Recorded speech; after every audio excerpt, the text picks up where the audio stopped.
pasaron desde el día que Rusia invadió Ucrania, una guerra que se planeó como una mera operación especial y que se transformó en una larga batalla de trincheras con un número de víctimas desconocido y que ninguno de los dos bandos revela o revela claramente muy maquillado, como hizo Zelensky el otro día, y sin un final diplomático a la vista. Las declaraciones de Macron en realidad no sorprenden, es la manifestación quizá algo más directa de lo que hemos estado viendo en todo este tiempo.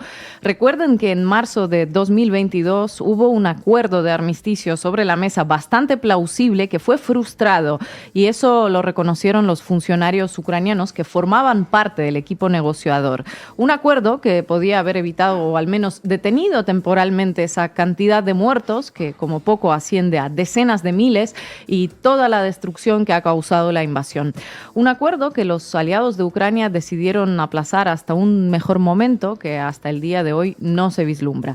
Pero hoy les quería hablar sobre una publicación de estas en las que más allá del contenido hay que analizar el momento y el contexto en el que aparecen. Y de estas que podríamos denominar, muchos lo sospechábamos, nos llamaron de todo por decirlo, pero tenía que venir el New York Times a confirmarlo.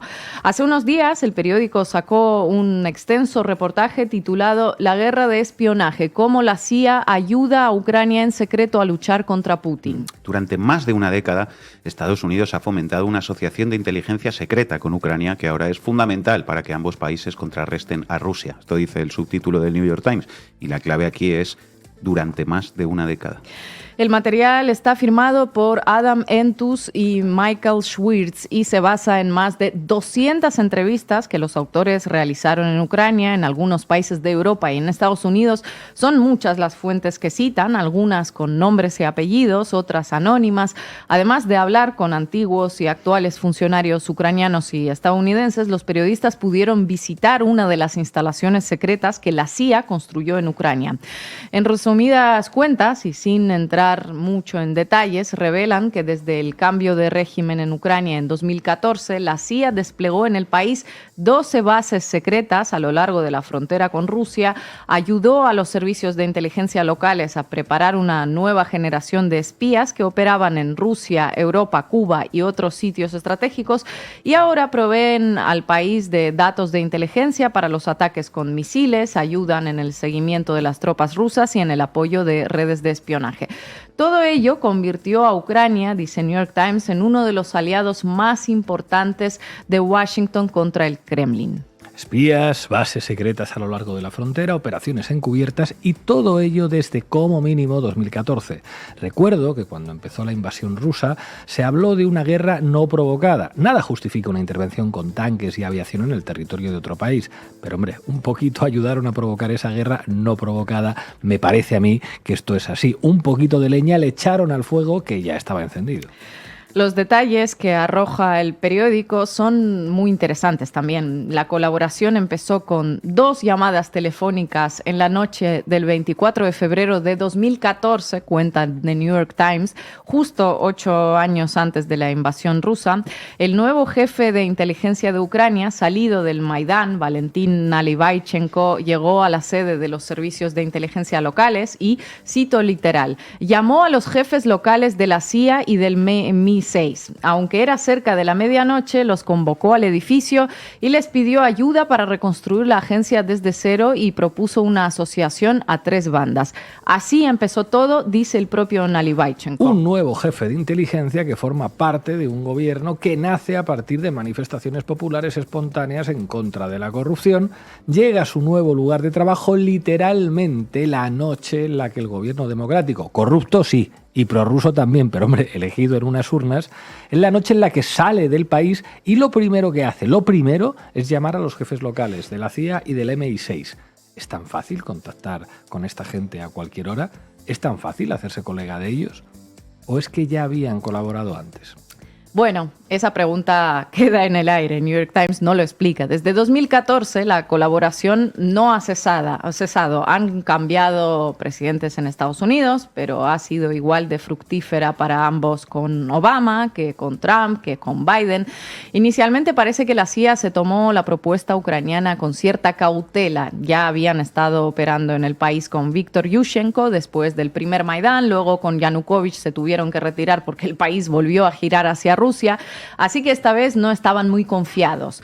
Pero la situación la cambió en 2015 el entonces jefe de la inteligencia militar ucraniana, Valery Kondratyuk. Durante su reunión con el vicejefe de la CIA, le entregó como acto de buena voluntad por parte de Ucrania una pila de documentos secretos. Aquella primera entrega contenía información detallada sobre la flota del norte de la Armada rusa y los últimos diseños rusos de submarinos nucleares.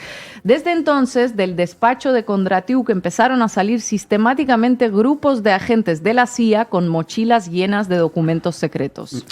Entendimos que teníamos que crear un ambiente de confianza, dijo el propio jefe de la inteligencia militar a The New York Times.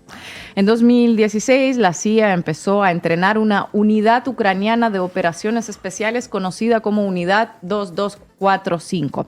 Capturaban drones y sus equipos de comunicación rusos para que la CIA pudiera decodificar los sistemas de cifrado de Moscú. Uno de los integrantes de esa Unidad 2245 fue Kirilo Budanov, que hoy dirige la inteligencia militar ucraniana. Es decir, los principales cuadros de la inteligencia ucraniana fueron entrenados directamente por los servicios de inteligencia de los Estados Unidos. Budanov fue, de hecho, una estrella naciente con profundos vínculos con la CIA, según dice el New York Times. Estuvo a cargo de un sabotaje en Crimea que terminó siendo un desastre y que, según el periódico, no fue aprobado por los jefes de la CIA y generó indignación en Washington. El periódico también habla de un programa de asesinatos de líderes prorrusos del Donbass que llevó a cabo otra unidad especial entrenada por la CIA. A uno lo mataron lanzándole una bomba remota a su despacho, a otro lo volaron en un ascensor y después de ello la agencia de inteligencia ucraniana entregó parches conmemorativos a los involucrados con la palabra lift, ascensor en inglés británico, bordada. En septiembre pasado, The Economist también dedicó un artículo al programa ucraniano de asesinatos y mencionó, además de esos dos, a uno tercero, Alexander Zakharchenko, asesinado en 2018. Importante este nombre porque se trató de uno de los firmantes de los acuerdos de Minsk, destinados a poner fin a la guerra del Donbass y reintegrar esa región dentro de Ucrania. Asesinado en 2018. Bueno, unos acuerdos fracasados y de los que, según supimos posteriormente, tanto de Merkel como de Hollande, todos sabían que se iban a incumplir. Gracias a New York Times también supimos de la operación Goldfish, Pececito Dorado, un programa de entrenamiento de espías ucranianos que se llevó a cabo en 2 ciudades europeas que el periódico no menciona. Los oficiales de la operación Goldfish fueron desplegados en 12 bases recién construidas a lo largo de la frontera con Rusia, desde las que dirigían redes de espionaje dentro de Rusia. Desde 2022 se construyeron 2 bases adicionales. En todas ellas la CIA instaló sus equipos, además de entrenar a agentes durmientes en territorio ucraniano para operaciones partisanas en caso de ocupación. A finales de 2021, según contó a New York Times un alto funcionario europeo, cuando Putin todavía estaba decidiendo su invasión de Ucrania, se encontró con un jefe de una de las agencias de espionaje rusas que le contó que la CIA junto con el MI6 estaban controlando Ucrania y convirtiéndola en un trampolín de operaciones contra Moscú.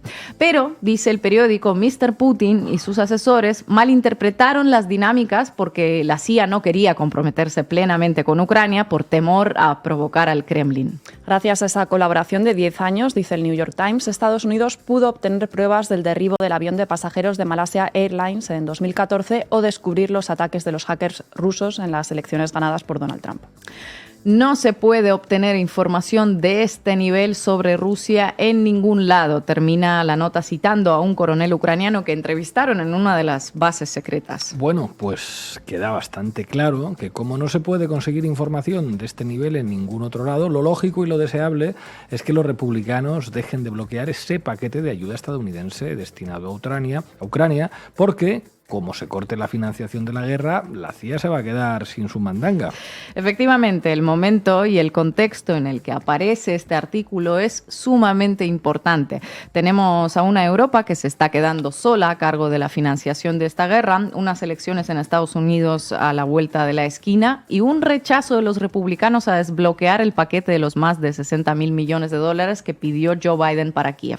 ¿Cuál es el mensaje aquí? Pues que si cortáis ese apoyo a Ucrania, cortáis el brazo a la CIA, a Estados Unidos, que tiene aquí montado un polígono de espionaje que costaría volver a levantar en otro lugar y que de alguna forma tenemos que mantener. No se trata únicamente de ayudar a Ucrania, se trata de mantener en activo las estructuras que tanto costó crear y que tanto valor tienen. Por otro lado, el hecho de que Ucrania se había convertido en ese polígono podía intuirse desde hace años, pero a la primera mención de que se hiciese de ello eras tachado inmediatamente de propagandista al servicio del Kremlin. Ahora los prorrusos de New York Times sacan una cantidad de detalles abrumadora y de fuentes perfectamente identificables.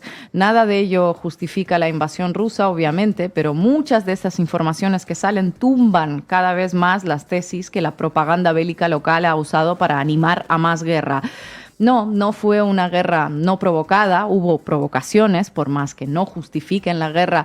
Sí es una guerra proxy claramente asusada desde hace años por Estados Unidos y la Unión Europea. Quienes se matan en ella son los ucranianos y los rusos. Eso sí, por lo tanto, a seguir. Gracias, compañera. Un diálogo de